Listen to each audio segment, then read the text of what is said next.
Começa agora o Câmara Online, cobrindo tudo o que aconteceu na 38ª sessão da Câmara Municipal de São Caetano. Hoje, o único processo apresentado foi o da LOA, a Lei Orçamentária de 2016, que foi discutida em segunda votação. A peça orçamentária de 2016 foi aprovada em sua forma original pela Câmara, com os votos contrários dos vereadores Beto Vidoski e Fábio Palácio. As emendas apresentadas E1 a E31 também foram votadas e rejeitadas pela Casa. Rejeitada com um voto favorável.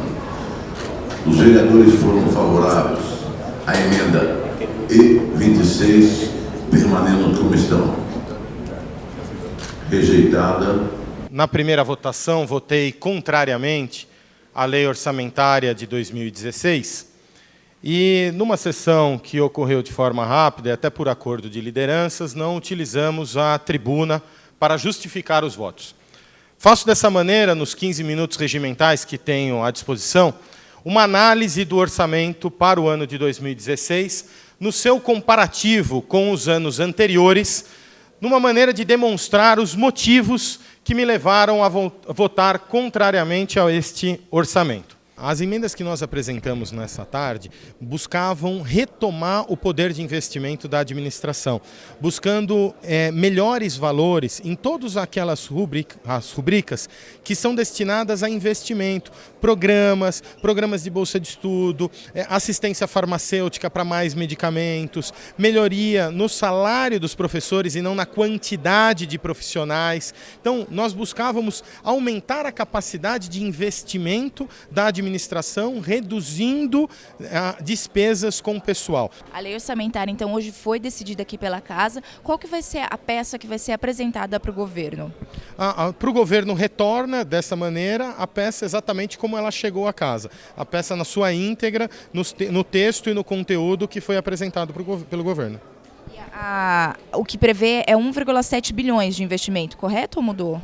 O orçamento total da cidade, com a administração direta e mais as autarquias, 1.271 bilhões de reais. É uma cidade extremamente rica, com um orçamento extremamente elevado, considerando que São Caetano tem 14 quilômetros quadrados, com 100% de asfalto, de iluminação, de água, de esgoto, com 150 mil habitantes.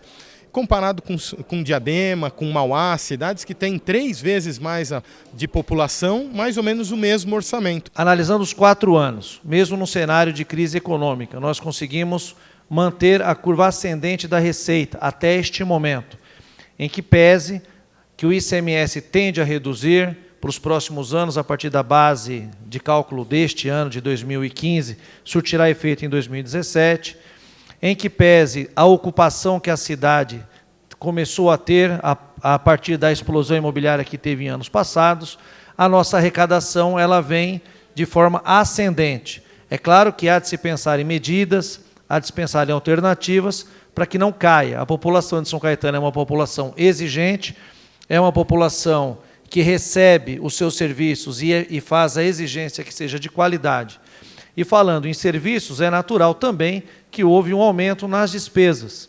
A cidade hoje, ela possui uma ocupação que ela não tinha em alguns anos atrás. Então é natural que tanto na saúde quanto na educação haja um investimento. O Dr. Xavier ainda aproveitou a tribuna para alertar a cidade sobre os perigos do Zika vírus e sobre a importância da batalha contra a AIDS no Dia Mundial de Combate à Doença. Que a infectologia de São Caetano é bastante ativa, dos pacientes em tratamentos, é ativa na prevenção.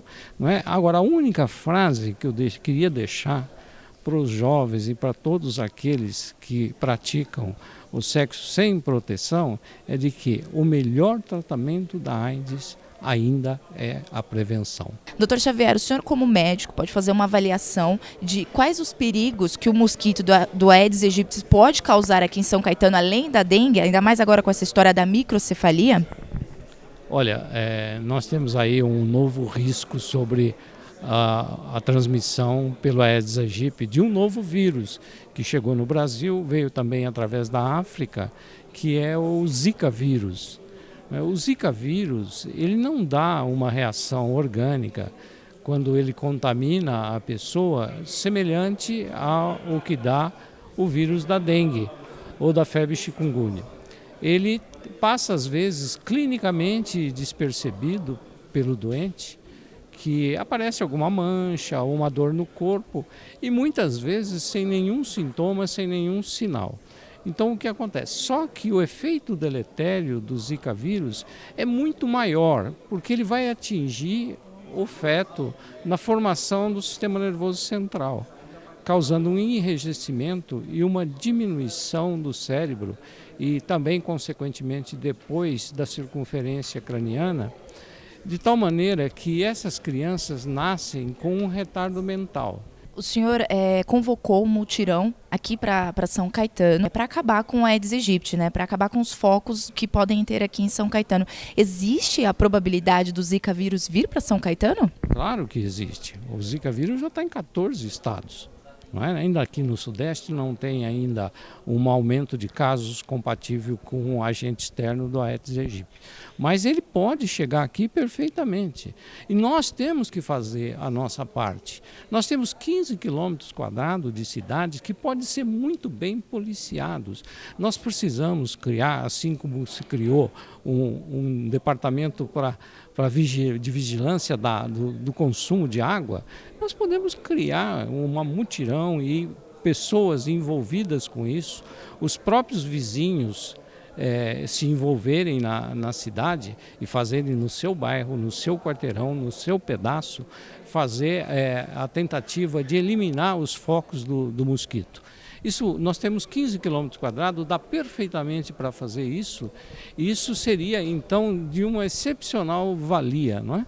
Nós já fizemos uma sugestão para os terrenos fechados, tudo, o uso de drones que pode filmar esses terrenos e ter uma possibilidade de abrir esses locais para que seja feito, então, a extinção dos criadouros dos mosquitos.